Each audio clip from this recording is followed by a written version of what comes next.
أعوذ بالله من الشيطان الرجيم. بسم الله الرحمن الرحيم. قل من يرزقكم من السماء والأرض أم من يملك السمع والأبصار ومن يخرج الحي من الميت ويخرج الميت من الحي ومن يدبر الأمر فسيقولون الله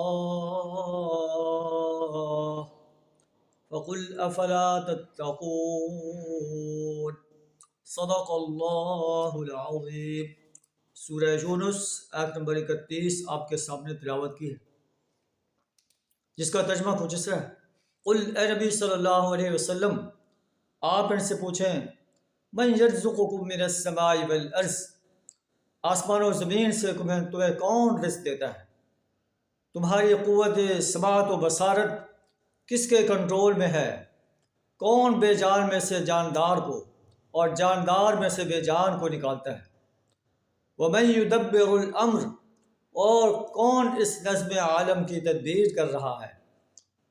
فَقُلْ، وہ کہیں گے، فَسَيَقُولُونَ اللَّهُ، کہ سب کچھ اللہ کر رہا ہے۔ فَقُلْ، آپ کہیں گے، أَفَلَا تَتَّقُونَ، پھر تم اللہ کی نافرمانی کرنے سے ڈرتے نہیں ہو کہ اللہ کے ساتھ اوروں کی پرستش کرتے ہو، اوروں کی بندگی اور غلامی اختیار کرتے ہو، اوروں کو حاجت روا اور مشکل کشا مانتے ہو؟ کیا اللہ کے نافرمانی کرنے سے تمہیں خوف نہیں آتا؟ فَذَلِكُمُ اللَّهُ رَبُّكُمُ الْحَقُّ، بس یہی اللہ تمہارا حقیقی رب ہے۔ فَمَاذَا بَعْدَ الْحَقِّ إِلَّا الضَّلَالُ، حق کے بعد پھر گمراہی کے سوا اور کیا باقی رہ جاتا ہے؟ فَأَنَّىٰ تُصْرَفُونَ، آخر تم کدھر سے پھرائے جا رہے ہو؟